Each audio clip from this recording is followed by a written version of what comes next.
C'est une île où le temps s'écoule au rythme des cérémonies hindouistes.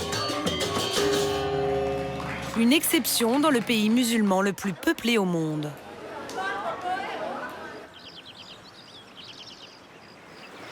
Des plages de sable noir,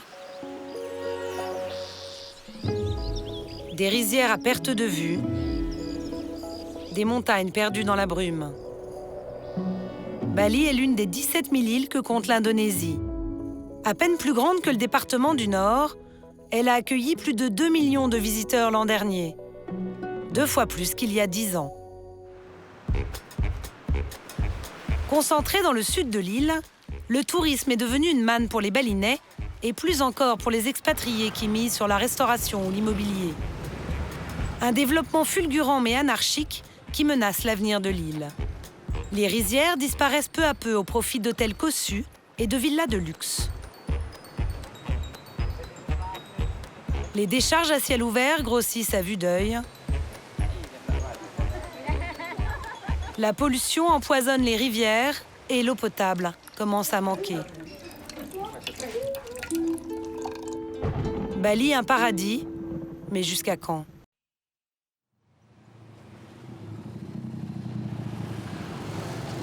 Aéroport de Denpasar dans le sud de l'île, la porte d'entrée de Bali pour les touristes. Sophie, 24 ans, et sa sœur Mélanie, 26 ans, viennent de passer 20 heures dans l'avion. Bali, je t'aime. Par contre, il fait chaud. Toute la famille originaire du Cap d'Agde et du voyage. Les parents, les petits copains et même Salomé, 18 mois. Mamie, ma chérie, que c'est beau. C'est quoi ce que vous attendez de ces vacances? Repos, beaucoup de repos. Découverte d'une autre culture. Et voilà, profiter en famille, faire la fête, s'éclater. Ils travaillent tous dans le tourisme. Après une saison éprouvante, ils s'offrent un mois de vacances à Seminyak, dans le sud de l'île. Chacun va trouver son propre plaisir ici à Bali. Attends, mais celui qui vient Shopping, ici et qui plage. dit que ouais, bof, alors c'est qu'il est taré complet. Bienvenue, ça va bien et vous? Grégory, un agent immobilier français, leur a loué une villa en plein cœur du Bali touristique. Ça va? C'est la maison? Bonsoir. Bon, venez, je vais vous faire visiter. Aïe, aïe, aïe, aïe. Regardez-moi cette maison comme elle est belle. Non mais attendez, mais Vous c'est... avez les restos, les magasins, la salle, juste à côté. Oh, regarde-moi ça. Moi, je veux pouvoir aller à la piscine de ma chambre. Regarde ça, il y a tout qui communique. Oh putain, alors ça, c'est la pièce la mieux, quoi. Et C'est le même, il n'y a que la couleur qui change. trempez les pieds, vous allez voir la température de l'eau. C'est trop bon.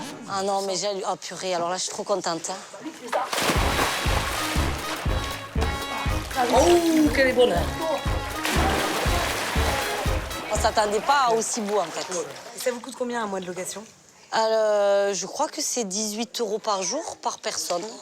Donc, franchement, quand on voit la maison, rien. Vous avez du service ici? Oui, il y a le staff, c'est-à-dire alors, la personne qui nettoie la piscine, la sécurité, la femme de ménage qui peut nous préparer le déjeuner ou même les repas. C'est un truc que vous ne pourriez pas vous offrir en France, forcément, parce que... Ah non, non, pas du tout. Ici, pendant moi, on a les moyens. Au total, la maison de 120 mètres carrés leur coûte 3 000 € pour le mois. Bon les enfants, voilà, je déclare officiellement les vacances à Bali ouvertes.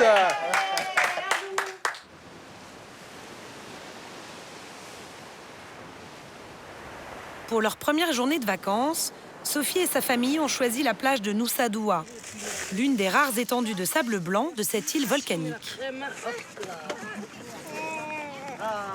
Tu vois, chouchou, tu n'auras pas le coup de soleil au moins. Quand je vois ça, c'est le Paradis. Quand vous voyez ça, C'est le rêve. C'est les vacances. c'est les vraies vacances ici.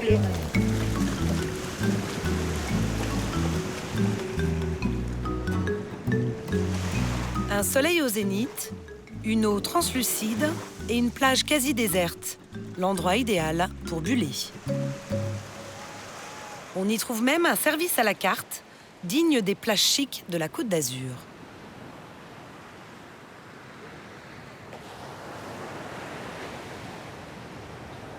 C'est vrai que ça relaxe. En plus, elle masse bien. J'aime bien, je vous régale. I can just make the color. Ok, You understand? only this color, ok, Yeah. ok. C'est joli, la couleur elle est belle. Il y a une multitude de choses à faire. On peut très bien aller faire du canoë, du parachute, aller voir les poissons, faire la manucure, la pédicure, les massages. Tous les jours on peut changer. Vous êtes venu pourquoi à Bali, vous? Bon, d'abord pour me reposer, mais après pour avoir toutes ces choses-là, mais à petit prix. Mais les amateurs de farniente ne sont pas les seuls à trouver leur bonheur à Bali.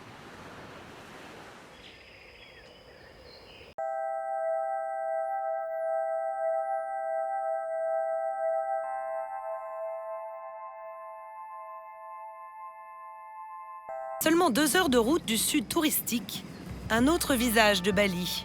Sans voiture, sans commerce, sans le flot des touristes.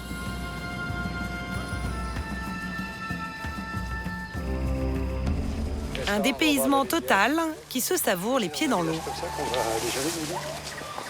Plus loin, d'accord. L'occasion pour Joël et Gilbert, 2 jeunes retraités, de retrouver le Bali qu'ils ont connu il y a 30 ans.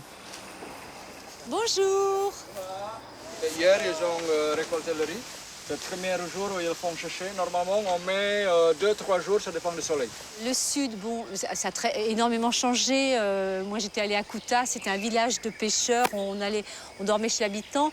Là, maintenant, il y a plein d'hôtels et restaurants. Par contre, ici, on a l'impression que le temps s'est arrêté, que peut-être il y a 50 ans, 100 ans, c'était la même chose. On a l'impression qu'on est tout seul, qu'il n'y a personne qui vient là. Donc, je trouve que ça a déjà un charme fou. Geneviève et son mari Charles se sont laissés tenter par leurs amis. Elle est claire, l'eau, hein? Oui, elle est très claire. Rachmat, un guide balinais, entraîne la petite troupe sur les sentiers.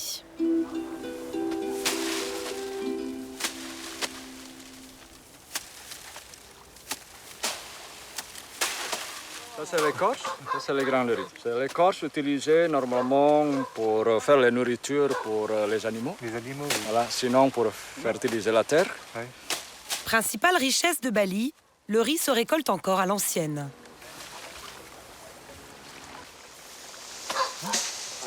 C'est bon? C'est farineux dans la bouche. Si, ça a le goût de riz. Ça a le goût du riz. Heureusement. C'est ce qu'on recherche aussi dans les voyages maintenant, c'est des gros ressentis. Quelque chose que tu ne vois nulle part ailleurs. Et là, c'est un voyage où là, tu te dis, c'est quand même beau.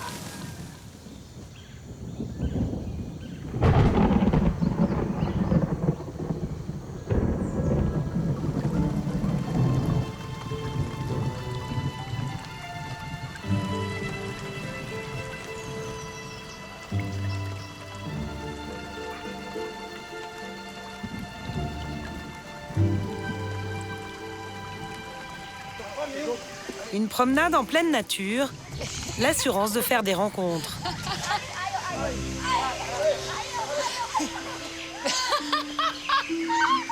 Il a gagné? Mais aussi l'occasion de sortir des sentiers battus. Je sais pas comment elle va faire.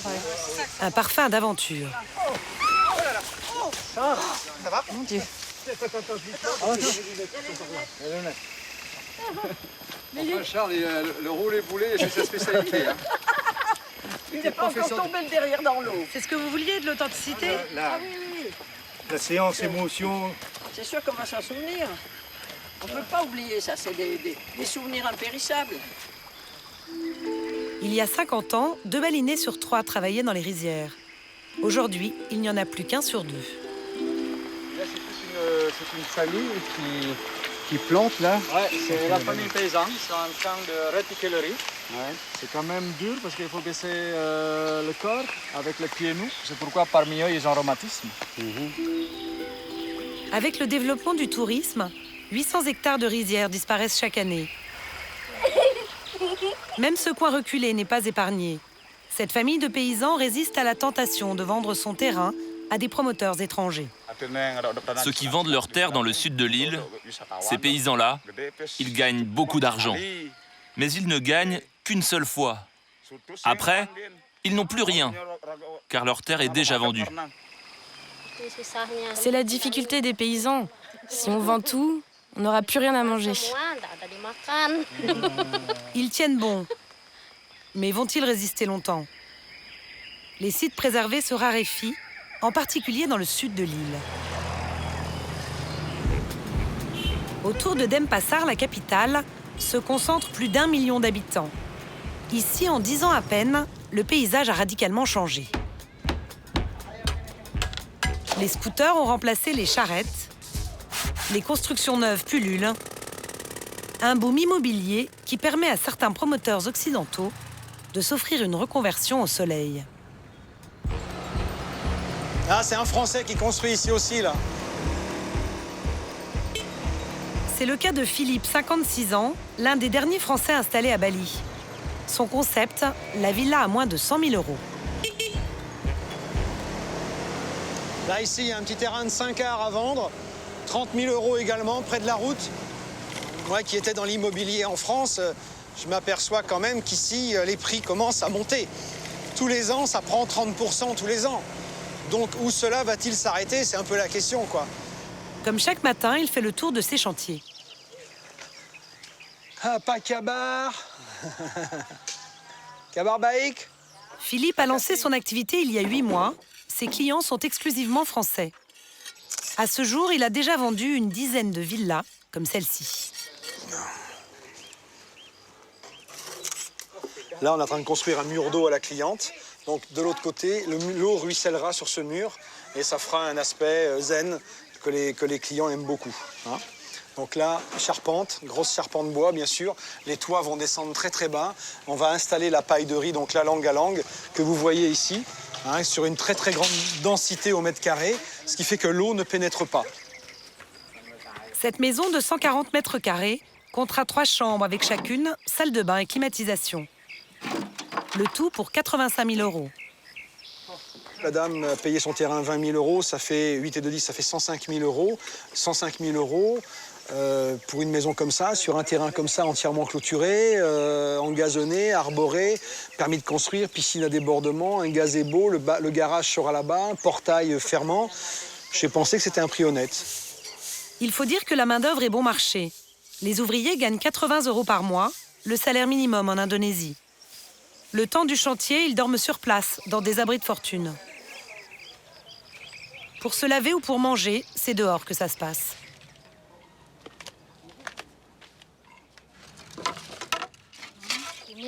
Voici l'endroit où je fais la cuisine.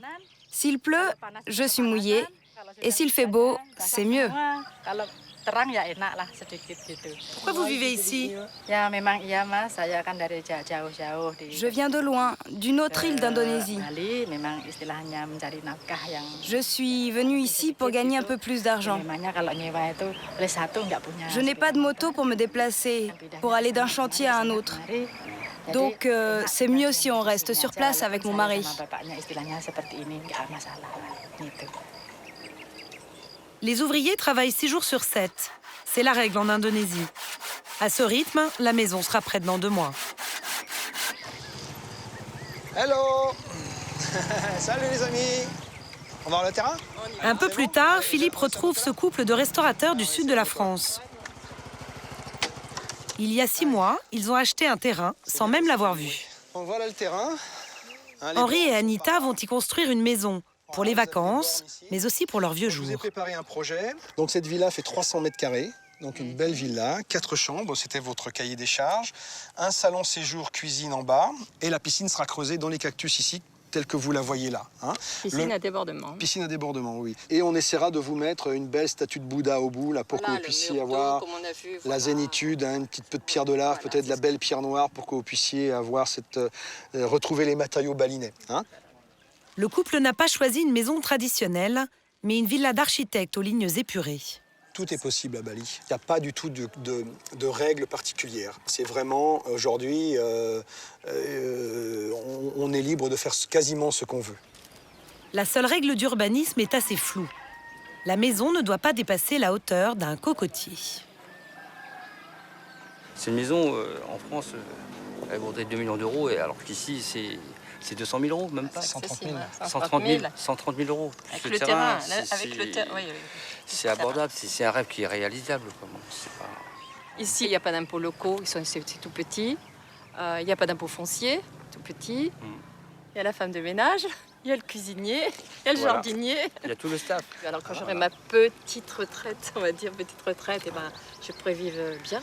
Alors, Anita Henry, donc voilà le certificat de propriété. Ils sont propriétaires du terrain, mais pour 99 ans seulement. Alors, il y a eu, car l'Indonésie interdit la propriété à vie aux étrangers. Premier propriétaire, deuxième propriétaire. Quant au permis de construire, il a suffi de convaincre le maire du village pour l'obtenir. C'est visé par le Banjar, le maire de la commune, qui lui va donner un avis favorable ou pas. Bon voilà, il faut aider un petit peu pour que ça se passe bien. C'est-à-dire, il faut backchicher un peu?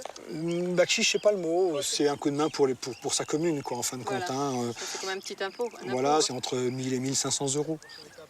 Des terrains pas chers, des règles d'urbanisme inexistantes, très peu de taxes. Pour le business, Bali affiche de sérieux avantages. Certains Français comme Daniel l'ont compris il y a déjà bien longtemps. Alsacien d'origine, il a adopté le mode de vie local et ses rites religieux jusqu'au costume. Un sarong noué à la taille, indispensable pour entrer au temple. On va aller dans ce temple qui est considéré comme un des temples les plus puissants de Bali. Donc c'est un temple où on va lorsqu'il y a des cérémonies importantes, notamment aujourd'hui parce que c'est la full moon. Daniel dirige l'un des restaurants les plus huppés de Bali. Mais chaque jour, il prend le temps d'aller prier. Alors ça, c'est un peu comme l'eau bénite. Hein. C'est en fin de prière pour remercier les deux et de nous excuser de les avoir dérangés.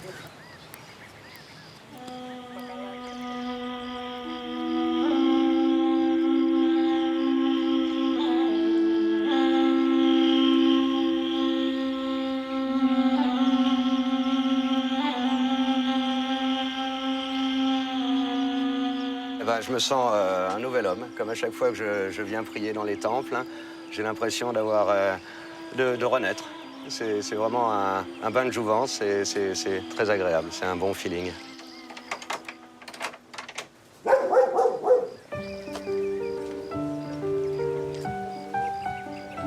Daniel vit à l'écart de la foule, dans cette demeure de style indonésien, avec piscine zen et plantes tropicales.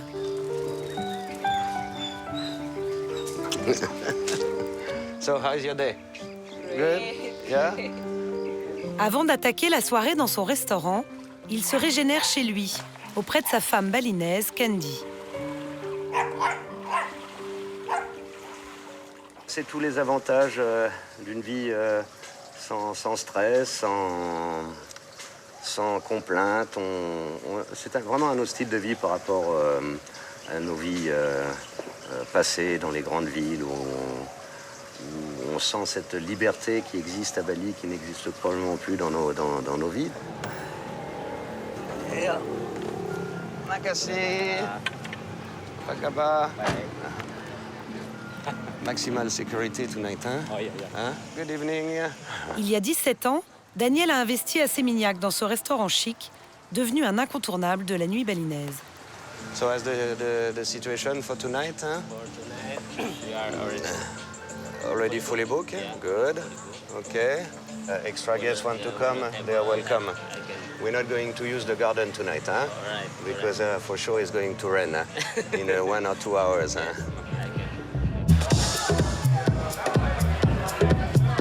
DJ branché, jolie fille, bar et mets raffiné. Un cocktail qui attire une clientèle haut de gamme. À 40 € le menu, le restaurant ne désemplit pas. Good evening. Good evening. Is everything all right so far? Yes? Yes. Thank you. I wish you a good dinner. Il y a 16 ans, il n'y avait rien. J'étais entouré de vaches et de riz. Et quand j'ai ouvert mon restaurant, tout le monde me prenait pour un fou. Mais qu'est-ce que tu vas ouvrir un restaurant dans ce... Il n'y a rien, il n'y a rien. Et puis en fait, bon voilà, le succès du Living Room a fait changer un peu les choses. C'est devenu un peu le Saint-Tropez de Bali. Parmi les convives, quelques riches Indonésiens, mais surtout beaucoup de Français expatriés. Ils sont 2000 à Bali, l'une des plus importantes communautés étrangères de l'île. C'est sympa de vivre en Asie et d'avoir quand même une communauté française, italienne, espagnole. Ça aide, hein, c'est sympa. Pourquoi? Parce qu'on n'a les pas racines, les mêmes nos racines, affinités on avec retrouve, des Asiatiques qu'on a entre nous, il faut dire ce qu'il est. Donc on a besoin de se retrouver de temps en temps, pouvoir parler la même langue. On peut dire des jokes qu'on ne peut pas dire en anglais ou en indonésien. Donc c'est vraiment, non, c'est très important. La plupart des touristes viennent d'Australie ou du Japon. Mais une nouvelle clientèle commence à pointer son nez, les Russes. How are you, love? Not yet, but 13, my friends. Oh, very beautiful girl. Yes. Maybe 25 girls. Where are they? They all coming tonight? Drupadi. After dinner. They're coming here? Yeah. Vous faites quoi? Relax. Relax, super relax. Full relax. Que faites-vous toute la journée? Surf. Surf, filles, musique, relax à fond. Full relax.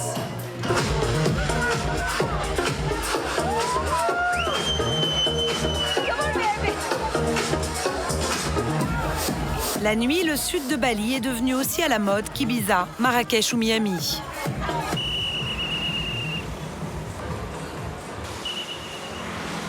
Fort de sa réussite, Daniel a entraîné son frère Christian dans son sillage. Ah, le petit frère. Comment vas-tu? Et toi, ça va? Ouais. Ouais, bien. La soirée s'annonce bonne? Oui, pour l'instant, ça va très bien, mais je voulais savoir si tu as un peu de temps, j'aurais te faire... Lui tient un bar à vin qui propose une centaine de crus différents. C'est pas mal du tout. Leur pédigré est impressionnant. Tous deux ont commencé comme sommeliers dans l'un des restaurants mythiques de Paris, la Tour d'Argent. C'était en 2007. Très typé, hein, on est, hein, très typé. Très typé. Alors, ce qui est sympa, c'est justement, c'est plutôt minéral, tu vois, comme Sancerre. Là, c'est quand même typé, ça a du terroir, c'est beau. C'est bien. Il y a 10 ans, on trouvait 4 vins à Bali. Il n'y avait rien d'autre. Il y avait 4 vins de base et c'était rien d'autre. Donc aujourd'hui, on est quand même, 10 ans plus tard, on a quand même la chance d'avoir un éventail de vins qui est beaucoup plus ouvert, oui. C'est sympa. À toi. Dans le métier depuis 40 ans, ils ont dirigé des restaurants à Paris et à New York. À Bali, Christian propose une cuisine de terroir 100% française. Un pari risqué sous les tropiques. We go. Cassoulet, saucelle with mashed pot. Yes, sir. Be careful. Au menu, frisé au lardon, steak frites, Boiled potatoes. andouillettes à la ficelle, des plats roboratifs qui étonnamment ont trouvé un public. Dès que les gens arrivent, ils découvrent cette cuisine balinaise. La cuisine balinaise, c'est un petit peu relevé.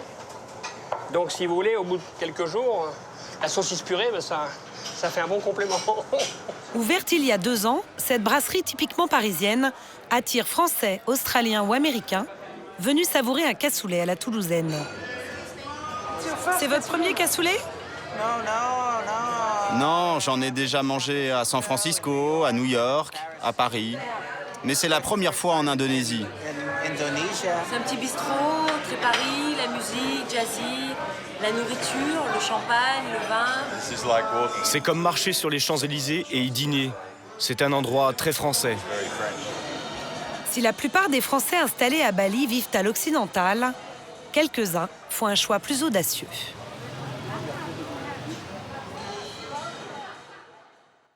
Halo, Canda. Gocekan. Hah? Gocekan sekarang. Ya. Dia bisa masuk. Cet après-midi, Charlotte se rend à la salle des fêtes de Bunutan, un village situé sur la côte est de l'île. Comme tous les jours, des combats de coqs y sont organisés.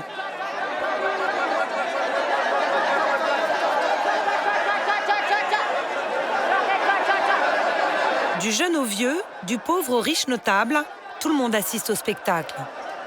Même l'instituteur du village. Là, ils font les paris. Chacun donne sa mise et dit sur qui il mise. Certains joueurs parient des sommes folles. Ils peuvent gagner 5 fois leur mise, mais aussi perdre un mois de salaire.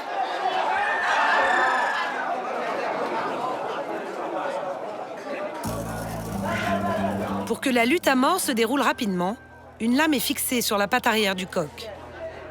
Depuis sa naissance, il est bichonné, massé et surentraîné pour le grand jour. Le combat est le seul moment de sa vie où il est enfin libre de ses mouvements.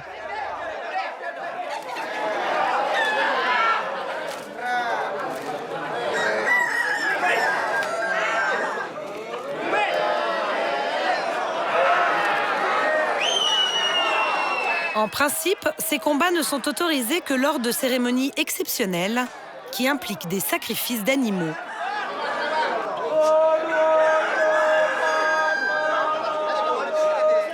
Comme la police est balinaise et qu'eux aussi parient pour les combats de coqs, parce que ça fait tellement partie de la culture ici, que la police généralement prévient avant de venir. C'est un peu un arrangement. C'est très très rare qu'ils se fassent pincer, qu'ils soient obligés de payer des amendes, ça arrive quasiment jamais.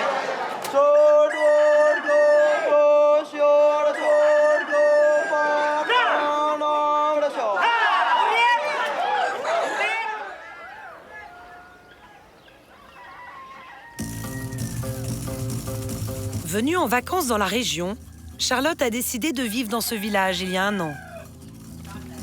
Charlie,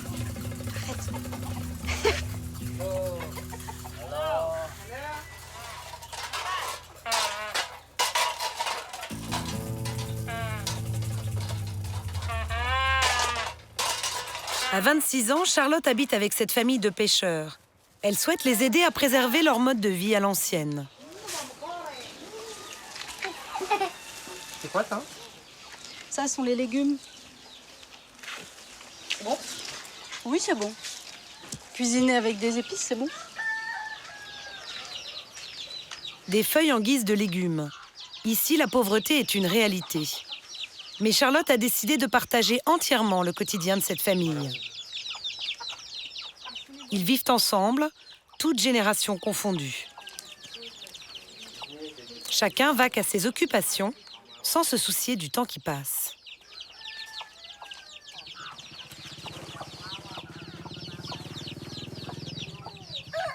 Ils sont très accueillants, très gentils, très souriants. Rien ne les dérange, donc c'est très facile de s'adapter en fait. On est toujours dans une atmosphère agréable, paisible.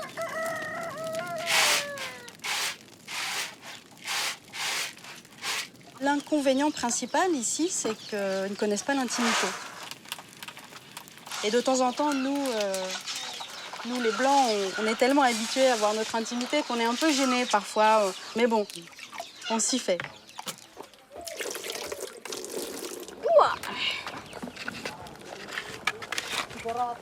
Putri yang mancing. Oui, bah, il en a pêché 2. Voilà, il a eu de la chance aujourd'hui. Qui est un cousin, c'est ça? Voilà, le voisin, là, qui est le cousin de la famille ici. Kalau ibu saya dia lihat saya makan ikan, dia tertawa. Biasanya tidak makan ikan. Au menu du makril, un genre de maquereau mélangé au riz cuisiné et au pop-corn fait maison. C'est très très bon mélangé au riz et aux légumes, très très bon. Élevée dans les beaux quartiers parisiens, Charlotte a fait 6 ans d'études. Son choix de vie actuel a surpris ses parents. Ils pensent que pour se construire un avenir, il faut gagner sa vie. Et que c'est bien d'aider les autres, mais qu'il faut savoir préparer son avenir, préparer sa retraite. Ça revient beaucoup aussi, le mot retraite. Mais si pour ça, il faut s'enfermer dans un métier qu'on n'aime pas toute sa vie, j'aime mieux profiter de ma vie et en faire ce que je veux et être utile si je peux. Et puis peut-être un peu galérer après, plutôt que de vous préparer ma vieillesse en gâchant ma jeunesse. Charlotte a découvert un Bali que la plupart des touristes ne visitent pas.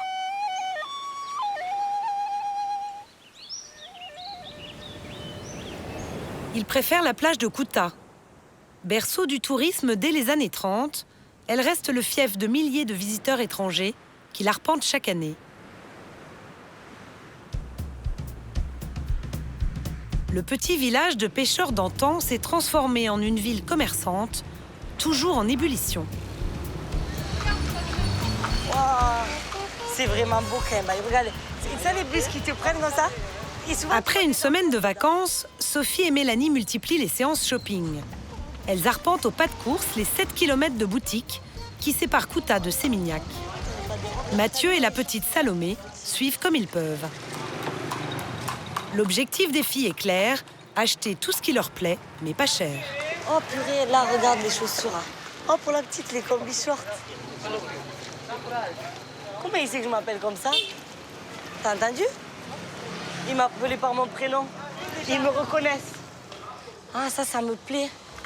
Excuse me. How much? 100. 100 000? Non, ça c'est 50 000.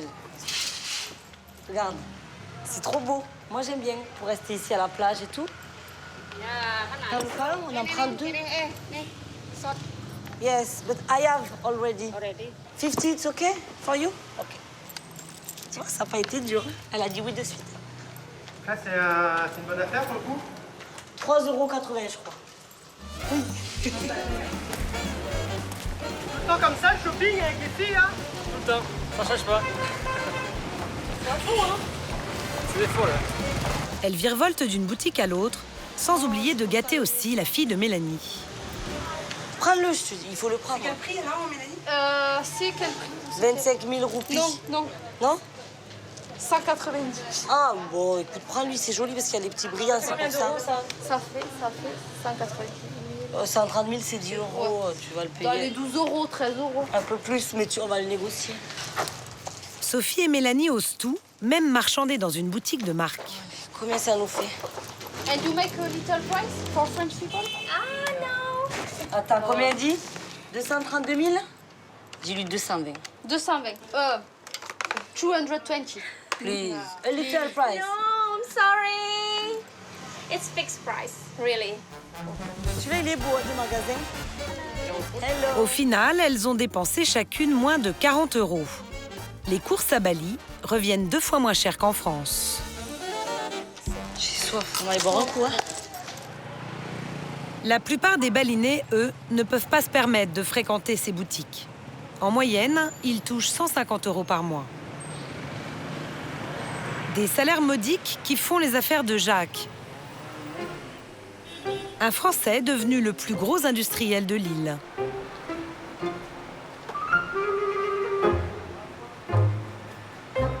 Bonjour. C'est pas réglé encore le problème des glaces là? Non, Henry, il y a un petit souci. Qu'est-ce qu'on fait alors? Ce styliste a créé il y a 19 ans sa propre marque de vêtements à Bali. Elle est connue dans le monde entier. C'est beaucoup trop froid ici. Et ce magasin en est la vitrine. Les sacs sont mal présentés. C'est aligné en rang d'oignon. On doit travailler par groupe, 3 styles en même temps, mettre des choses un peu plus hautes, un peu plus basses, mais pas alignées comme ça. Ça n'a pas de vie. Ça, en plus, il faut le sortir. Ben, vous les voyez pas. C'est mal bourré. Mal bourré, qu'est-ce que vous avez mis dedans? Du plastique? Jamais de plastique, du papier. Le plastique, ça n'a pas de vie. Le papier, oui. Cette façon de tourner le cintre vis-à-vis, je suis contre. Travailler toujours dans le même sens. Toujours. Il est toujours comme ça? Et c'est ça le patron, hein, quand on a une grosse firme, il faut être exigeant et puis il faut savoir ce que l'on veut aussi bien. Il fait des compliments de temps en temps? Oui, puis je m'en fais moi-même. Oui, c'est ça, c'est mieux. Voilà, tout à fait. Non, mais bon, avec tous les magasins à gérer tout le temps, il y a toujours... Franck, oui. Edith, là.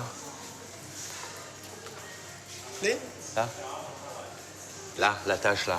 La tâche, bah oui. Il faut un petit coup de peinture. Ah, mais si on le dit, il faut le faire.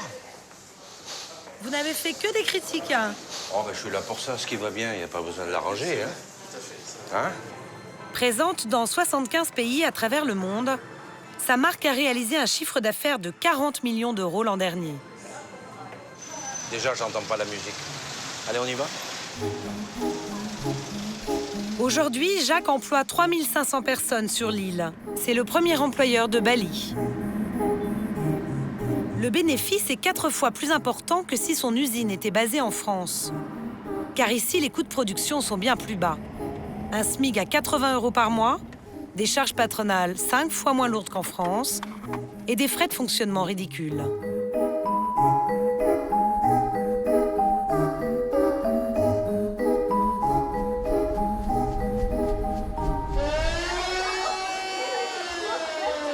Un paradis pour les patrons, même s'il y a quelques inconvénients. Depuis 10 ans, les syndicats sont obligatoires dans les sociétés de plus de 50 personnes. Jacques a dû concéder des avantages sociaux. La pause repas, par exemple, doit être respectée et c'est le patron qui régale. Du riz cuisiné, le plat typique indonésien.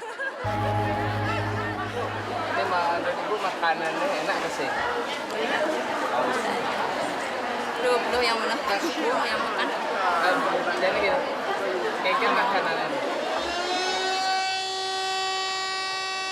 Jacques paie ainsi plusieurs milliers de repas par jour.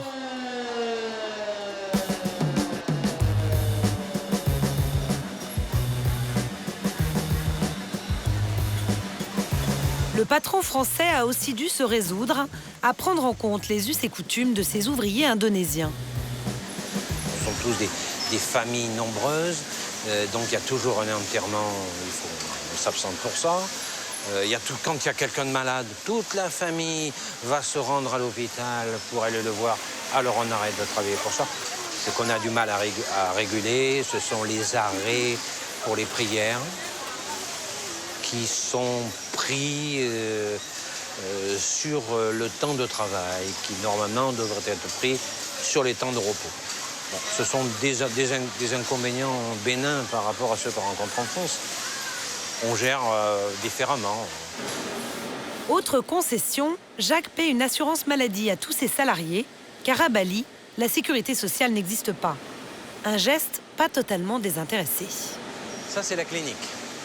Nous avons notre propre docteur, nos propres infirmières pour les premiers soins et surtout les premiers médicaments. Grâce à ça, nous avons réussi à baisser la... Alors ici, à baisser l'absentéisme.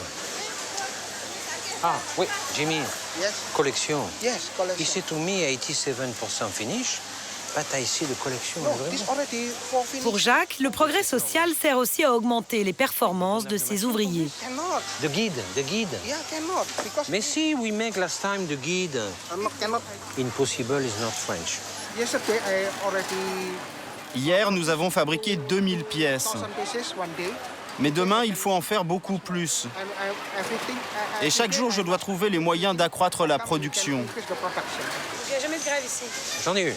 Ah. T'es très grosse. Vous me racontez? Oh, toutes les grèves sont différentes, mais j'en ai une, j'étais obligé de mettre 1500 personnes à la porte. Vous avez le droit de virer 1500 personnes en Indonésie? Ben, si je l'ai fait, c'est parce que j'avais le droit. Oui. Ils se sont mis en tort. Leur tort, ils avaient oublié de déposer un préavis de grève. Résultat, ils n'ont pas obtenu l'augmentation de salaire désirée. Ils ont été licenciés et Jacques en a profité pour les réembaucher, mais sans leur ancienneté. Malgré tout, les syndicalistes restent philosophes. Ici, il y a un règlement, et si vous ne le suivez pas, vous sortez. On n'a rien gagné, mais on est tous revenus car on a besoin de travailler. Les ouvriers n'ont pas le choix, ils ont tous besoin de toucher leur salaire. On n'est pas en colère, mais on est déçus. Le salaire est déjà très bas. En plus, l'entreprise ne voit pas les efforts que l'on fait. Est-ce que le patron se rend compte que les ouvriers travaillent avec tout leur cœur? La bouteille. Bouteille. Texte de bouteille. Et là, le rouleau.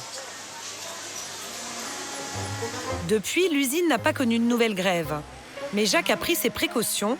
Il a délocalisé une partie de sa production en Chine. Une menace de plus pour les ouvriers de l'usine.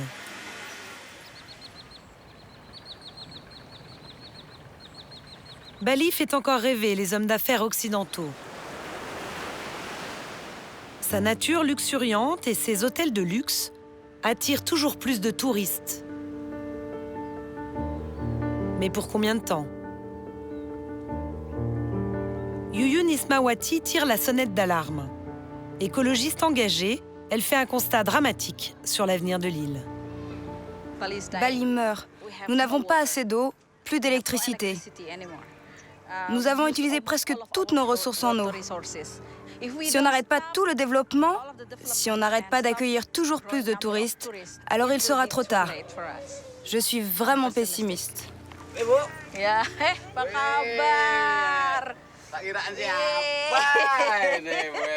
À la tête de Bali Focus, une ONG créée il y a 10 ans, Yuyun multiplie les actions. Pas toujours bien vue du gouvernement local, elle est l'une des rares à résister. On n'a pas le droit d'entrer par la porte principale, alors on emprunte ce chemin.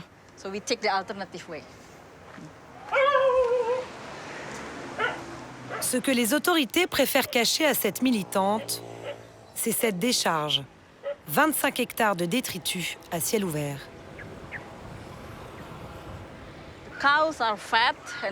Les vaches sont grosses, mais pleines de trucs pas très sains. Du plastique, des petites piles, des traces d'insecticides, de pesticides. De la très bonne viande. Oui, mieux vaut être végétarien. Au pied des immondices, ce bidonville insalubre. La plupart des habitants viennent de Java, l'île voisine. Ils se sont installés à Bali dans l'espoir de trouver un travail. La grande majorité vit du ramassage des ordures.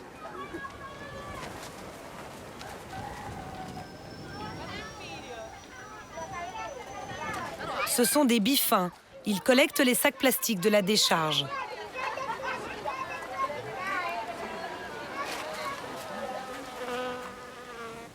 Comme chaque soir après son travail, Poutou se fraye un chemin à travers les ordures pour rentrer chez lui.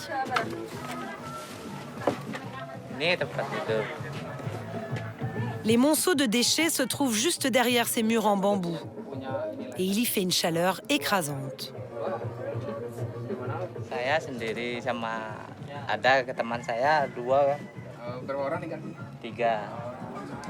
À 3 dans 6 mètres carrés, comme Poutou, ils sont une cinquantaine à survivre dans ces conditions. Tous partagent cette cuisine et en guise de salle de bain, un seul point d'eau. Une eau qui, bien sûr, n'est pas potable.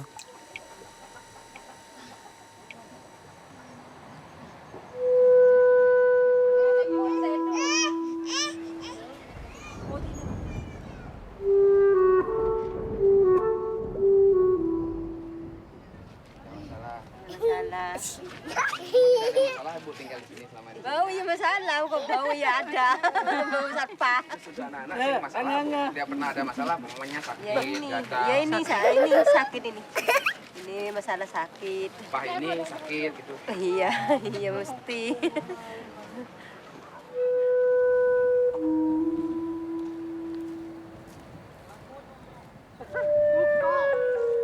Tous ont le même patron, lui aussi javanais. Il les a amenés ici en leur promettant un avenir meilleur. En plus d'organiser leur travail, ils régentent leur vie quotidienne dans ce taudis. Répartition dans les chambres, coupons pour la nourriture. Est-ce que vous vivez mieux ici qu'à Java? Quand je suis arrivé, je croyais que c'était bien de travailler ici. Mais très vite, j'ai dû dépenser de l'argent pour m'installer, me nourrir. Mon salaire était nul. Donc j'ai emprunté de l'argent à mon patron. Je veux rentrer à Java, mais je ne peux pas. Notre salaire n'est pas suffisant pour rembourser les dettes. Comme il n'y a pas d'usine de recyclage à Bali, chaque ballot de plastique est vendu à Java, 18 € le kilo. Les bifins, eux, ne gagnent que l'équivalent d'1,50 € par jour. Pour survivre, ils dépendent donc entièrement de leur patron. Moi, j'ai 2 millions de roupies de dettes auprès du patron. J'ai envoyé l'argent à Java avant même de toucher mon premier salaire. Je dois réemprunter alors que je n'ai même pas commencé à rembourser. Je suis coincé. Une situation dramatique qui scandalise Yuyun. Ce n'est pas humain. Je suis désolée pour eux. Je suis vraiment désolée pour eux. Mais le gouvernement ne fait rien. Donc ces gens vivent comme ils peuvent. Les plastiques étouffent Bali. Et le développement du tourisme n'est pas le seul responsable. En cause, le mode de consommation occidental qui atteint même les villages les plus isolés de l'île, comme celui où vit Charlotte. Tout est sous plastique. Les chips sont sous plastique, les cacahuètes sont sous plastique, les gâteaux, tout arrive sous plastique en fait. Donc même s'ils voulaient ne pas consommer de plastique, ils ne pourraient pas. Il y a une vingtaine d'années, les balinais utilisaient encore des feuilles de bananier en guise d'emballage. Le plastique les a remplacés, mais le geste de jeter par terre perdure. Ici, les gens ont le dos de la maison du côté de la rivière. Donc en fait, quand elles font le ménage à l'intérieur de la maison, ensuite elles rassemblent tout, elles mettent dans un seau et elles jettent dans le lit de la rivière. Parce que comme ensuite la pluie emmène tout vers une destination inconnue, à leurs yeux ça disparaît, donc pour elles ça disparaît. C'est à la salle de bain du village, située en bord de route, que Charlotte a pris la mesure du phénomène. Ici, l'herbe ne pousse plus depuis bien longtemps. Le sol est jonché d'emballages de savon, lessive et autres shampoings. Comme les gens sont vraiment très démunis ici, ils achètent les shampoings, les lessives en doses individuelles. Donc ça multiplie la quantité de plastique rejeté tous les jours. C'est tellement polluant, d'ailleurs on le sent, hein, il y a une odeur vraiment très désagréable, qui a une odeur de pourriture, de plastique assez caractéristique. Avec ses moyens, Charlotte a décidé d'agir. En 6 mois, elle a construit une 50aine de poubelles comme celle-ci, destinées aux déchets non organiques. Elle a aussi monté une association, Peduli Alam, protéger l'environnement en indonésien. Tahu apa itu? Tidak tahu. Tempat sampah. Tahu? Untuk taruh apa itu? Plastik. Plastik, ya betul, betul. Grâce aux dons de quelques expatriés français, elle a pu embaucher Nyoman, le fils de la famille qui l'accueille. Jangan tidak apa-apa kalau lama. Je suis content parce que je peux aider les gens ici. Je peux leur faire prendre conscience qu'ils peuvent améliorer l'environnement pour qu'il n'y ait plus de déchets plastiques. Entre les actions de sensibilisation dans les écoles et la construction des poubelles, l'association de Charlotte a dépensé 2 500 €. Pour continuer, elle a besoin de 10 fois plus. Elle ne touche aucune subvention des pouvoirs publics indonésiens et doit donc convaincre de nouveaux donateurs. Si elle échoue, elle rentrera en France. L'autre grand défi écologique de Bali, c'est l'eau. La rivière Badung, qui traverse la capitale, est de plus en plus polluée. Le gouvernement a créé une station d'épuration. Mais cette eau propre est réservée aux touristes qui consomment en moyenne 500 litres par jour et par personne, 5 fois plus que les Balinais. Un seuil critique aux yeux de Yuyun, la militante écologiste. Idéalement, cette île doit être peuplée de 2,5 millions de personnes. Mais l'an dernier, elle comptait 3,2 millions d'habitants, plus 3 millions de touristes. Ce n'est plus un paradis car plus de gens, ça signifie plus de déchets et plus d'eau à distribuer. Avec son collaborateur, Yuyun sillonne les quartiers les plus pauvres de Denpasar, la capitale. Ici, les familles puisent leur eau dans un sol souillé par les déchets d'élevage de porcs et les pesticides. À force, ils sont immunisés contre les bactéries. Mais les effets à long terme sur leur santé sont inconnus et la pollution empire chaque année. À Denpasar, 47% de l'eau est contaminée par les colis. Que fait le gouvernement ? C'est difficile à dire. Les gens ici n'ont pas accès à l'eau. L'accès à l'eau potable est réservé aux riches qui habitent dans les rues principales, mais pas pour ceux qui vivent dans les ruelles derrière. Pourquoi ? Parce que les ressources en eau sont limitées et le gouvernement ne peut pas contenter tout le monde. Et il choisit ? Bien sûr, ceux qui peuvent payer et ceux qui n'ont pas les moyens, tant pis pour eux. Pour pallier le manque d'infrastructures, Yuyun et son équipe distribuent des filtres à eau. Une centaine a déjà été fournie aux plus démunis.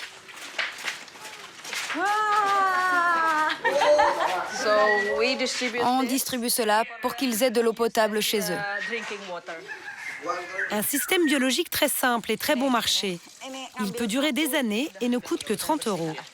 Mais l'association tient à mettre les familles à contribution. Elles doivent fournir le sable nécessaire à la purification de l'eau et installer elles-mêmes le filtre. Dans 2 semaines, on pourra la boire une fois qu'elle sera filtrée. Je reviendrai pour la tester. Si le résultat est correct, vous pourrez la boire. Une fois purifiée, on obtient quasiment la qualité d'une eau minérale. Que pensez-vous de ce filtre? Je suis soulagé. Je me sens libéré d'un poids. Conscient des dangers du surdéveloppement, le gouvernement local a annoncé qu'il allait limiter la construction de nouveaux hôtels. Mais dans le même temps, il prévoit d'augmenter les capacités d'accueil de l'aéroport de Bali.